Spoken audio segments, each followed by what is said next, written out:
Now, breaking news from NBC4. Governor Mike DeWine and Mayor Andrew Ginther here in Columbus set to address what's happening in our capital city right now and pretty much all across the country. This coming after Columbus police declared a state of emergency in downtown Columbus, asking people to avoid the area.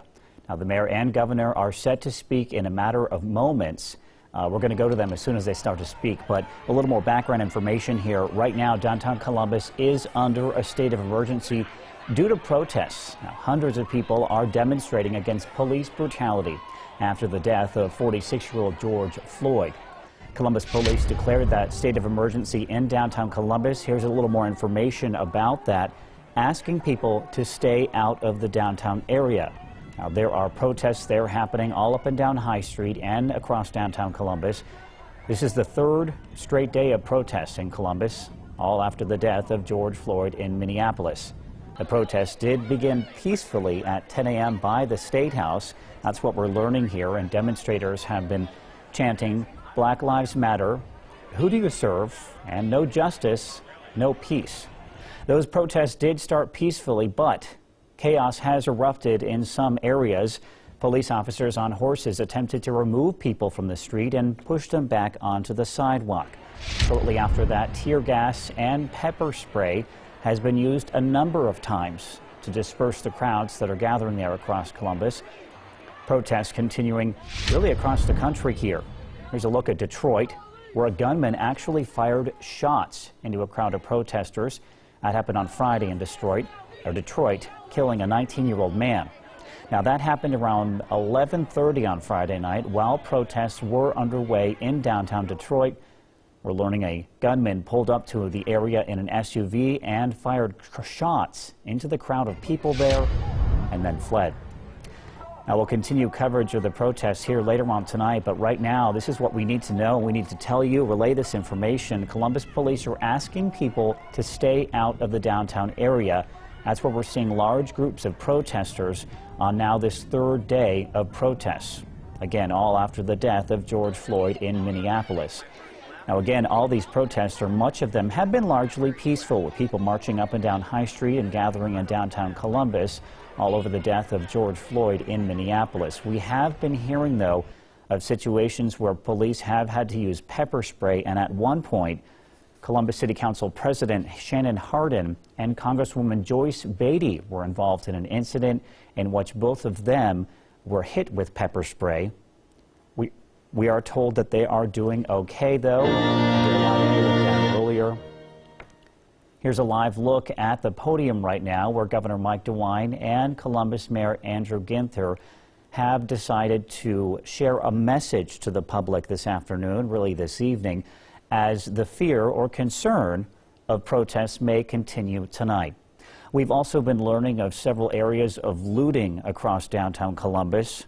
Many of the buildings there are boarding up windows in concern and fear possibly that damage may be done to small businesses up and down High Street and in the Columbus area, throughout downtown area. That is, of course, possibly, most likely why Columbus police have declared that emergency in downtown Columbus, really asking people to avoid the area out of concern that violence may erupt. We're not exactly sure what Governor Mike DeWine and Mayor Andrew Ginther may speak to, but we do know that Columbus Police Chief Thomas Quinlan did release a video statement at the start of this weekend asking people to feel free to protest, but to observe social distancing, wear masks, and to, most importantly possibly, keep it peaceful. Now, again, we are awaiting word from Ohio Governor Mike DeWine and Mayor Andrew Ginther, who are set to speak now in a matter of moments from that podium that we're looking at there in those live pictures. We don't see them there just yet, but they are set to address the violence that's happened here now for 3 straight days, or 3 straight days of protests, I should say, which at times has had moments of violence, particularly in the overnight hours. All right, now we're going to give you a live look at what's happening with those protests in downtown Columbus. Our cameraman there following protesters who, as we've been seeing throughout this evening and throughout this afternoon, after starting at 10 a.m., appear to be largely peaceful, walking up and down High Street with signs again, protesting police brutality across the country stemming from the incident that happened in Minneapolis recently. Right now, we are again waiting to hear Ohio Governor Mike DeWine address the state, really, and particularly here in downtown Columbus as to what they want to do in the wake of these protests that have now lasted several days now. Again, Columbus police declared that state of emergency in downtown Columbus about 1 o'clock this afternoon-ish after seeing large crowds gathering in the downtown Columbus area. And we are waiting to hear what Ohio Governor Mike DeWine and Columbus Mayor Andrew Ginther, who are now set to speak, both of them, about what's been happening. We are told they are coming up now, and they are going to be speaking now in a matter of seconds. We're going to take some more pictures from some of the scenes we've been seeing here across Columbus.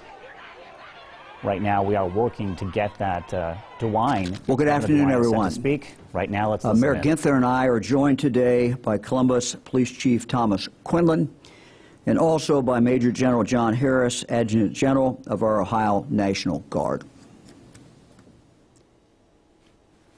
This afternoon, calling to service the Ohio National Guard to protect the citizens of the state of Ohio. Further, at the request of Mayor Ginther and the Chief of Police, I'm ordering the State Highway Patrol to also enforce and help enforce the criminal laws within the city of Columbus for this short period of time. Sadly, there is a relatively small number of violent individuals who pose a specific threat and a real threat to our law enforcement officers and to the safety of the people of Columbus and Franklin County. The vast majority of demonstrators want simply to be heard. They want to focus attention on the tragic death of George Floyd, and they want to focus attention on other injustices.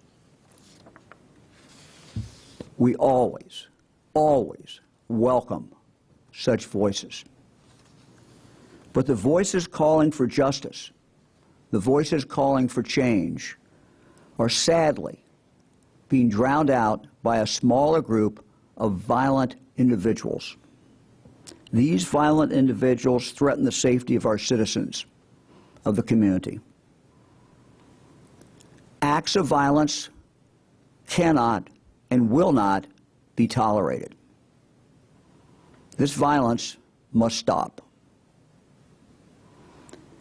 I'm activating our National Guard to help drive out hate and violence and to help instill order. This is about the safety of our communities, our neighbors, our families, our friends. It is about protecting from unnecessary destruction the small businesses that our fellow Ohioans have worked so hard to create. It is also about protecting the First Amendment and allowing voices of protest to be heard, as they always should be heard in this state and in this country. These voices should not be covered over. They should be allowed to be heard. We do this today so that love and kindness and compassion and peace can triumph over hate and violence. I understand that people are angry. I understand that people have pent-up rage. And I understand that we are living in very uncertain times now in this country. But it is in these times of uncertainty and in times of division that we must call upon the better angels of our nature. It is this time when we must come together as one state, as one people, to care for each other, to value one another, and to protect one another. Mayor? Thank you, Governor. Thank you to General Harris and our Police Chief, Tom Quinlan. Good afternoon. The last week has been an emotional time for our country, and our community has not been immune. The last 3 days, including today, have seen protests across our community, focused especially downtown. I understand the anger and frustration that has led to these protests, and I share them. Racism and discrimination are threats to the quality of life, health, and safety of our community. I want to assure our residents that we are committed to addressing these concerns and making changes wherever we find them. But at this moment, we have evidence that we must focus on defending and protecting our city and its infrastructure. I commend our police officers for overall exceptional restraint and for putting themselves in harm's way.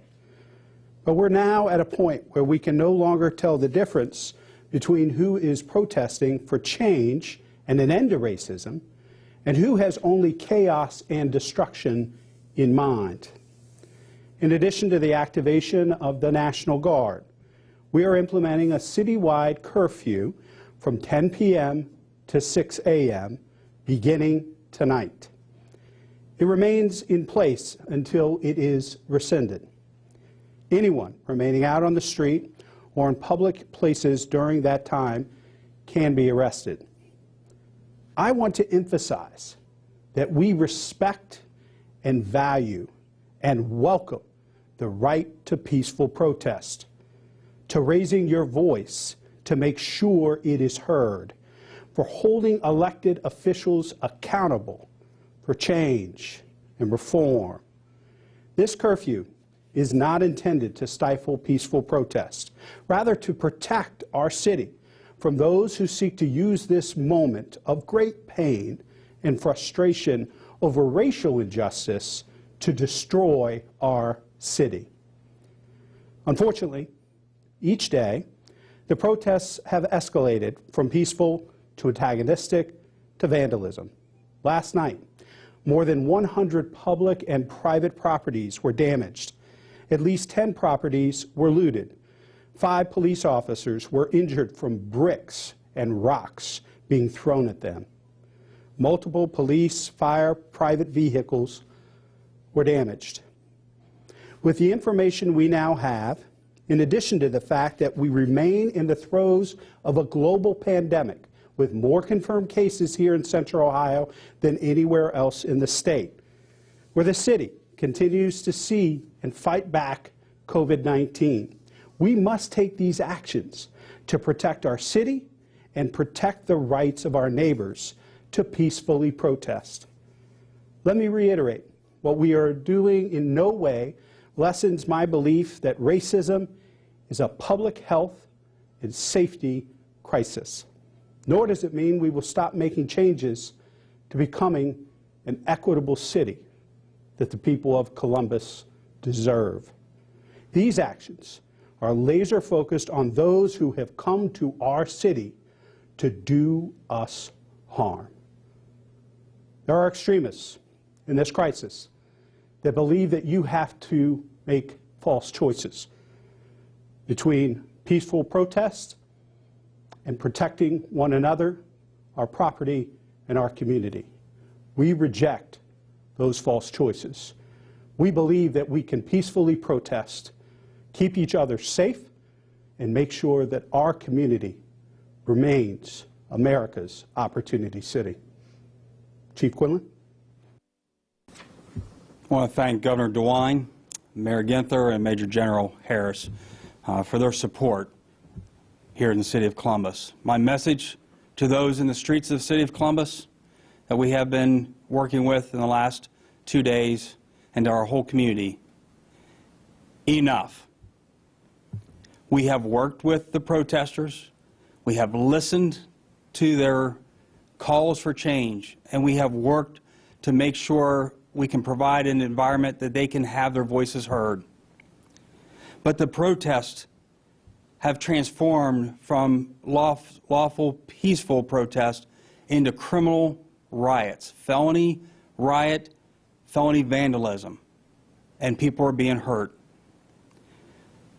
The protesters' voices must be heard when it comes to racism. However, their voices are being overshadowed by the people committing vandalism, looting, and damaging our local landmarks, the State House, Ohio Theater, and many others. Our community, because of this activity, is suffering. People are calling on the police, and they are unable to get a response. There are people in our community that dial 911 that need a police officer to respond to their house for domestic violence or many other crimes. They are not getting a timely response because our resources are tied up with people attacking our infrastructure and our police officers and our private business owners.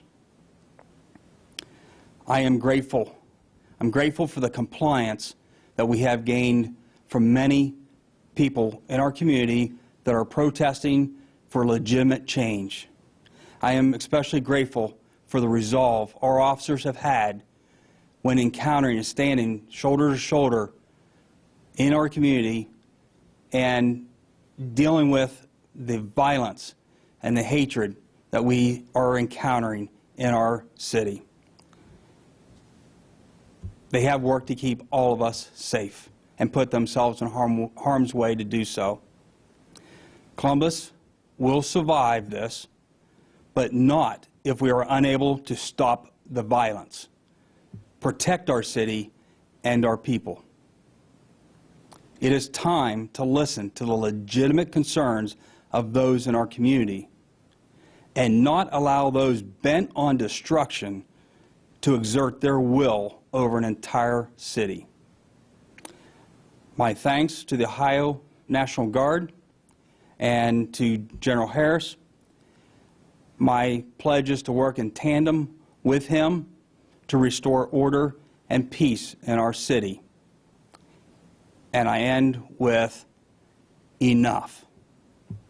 General Harris. Thank you, Chief Quinlan. Governor DeWine, Mayor, on behalf of the almost 17,000 men and women of the Ohio National Guard, we accept this challenge to supplement the police force of Columbus. And it's important to emphasize that this is a Columbus response. Mayor Ginther is in charge. We're supplementing Chief Quinlan. The National Guard is not coming in to take over, and the National Guard is not coming in to impose martial law. Ohio knows its National Guard. We've put over 500 people in the food banks in the midst of this coronavirus pandemic. We've supplemented the staff in our prisons. We've provided medical support in our prisons and our nursing homes. And we've conducted testing around the state for the coronavirus. Ohio knows its National Guard. And Ohio knows that its National Guard is comprised of the men and women of the communities. We are your coworkers, your friends. We're welders, we're accountants, we're bookkeepers. We are the people of your community. And we're fortunate because we're the fourth largest National Guard in the country, so we're able to perform those missions and still accept the challenge that's been placed before us today. The force that's coming to Columbus is a specially trained force. It's called the National Guard Response Force. It brings a full set of capabilities to provide the support that we need for the Columbus Police Department. They're specifically trained for these sorts of missions, and the suite of capabilities that they bring is deep. But the most important thing is that this force understands that these are the people of Ohio. They understand the anger. They understand the rage. And it's our purpose to ensure that we treat every person that we encounter with dignity and respect. But let there be no doubt, we will accomplish our mission. We will ensure that order is retained and that the people of Ohio and the property in Columbus is protected. That's our mission, and we proudly accept it. Thank you, Governor. General, thank you very much, and thank you and the members, the men and women of the National Guard who serve us. and thank you for taking on this mission. Chief, thank you very much. I want to say thank you to the men and women of the Columbus Police Department. This has been a tough few days, but we are very, very grateful for the restraint they've shown, for the professionalism that they have shown. You should be very, very proud of your men and women of the Columbus Police Department. I know the mayor is as well. Thank you all very much. Thank you. All right, we just heard from Ohio Governor Mike DeWine and Columbus Mayor Andrew Ginther. Here's a quick recap. They are saying a small number of violent individuals pose a threat to public safety at this point. They decided to activate the National Guard, saying we must protect our city and our businesses here. They've also announced a citywide curfew to start tonight at 10 p.m. to 6 a.m. It's not clear how long that will last. But Columbus Mayor Andrew Ginther says that more than 100 properties have been damaged in the last 3 days, and 5 officers have been hurt while working these protests.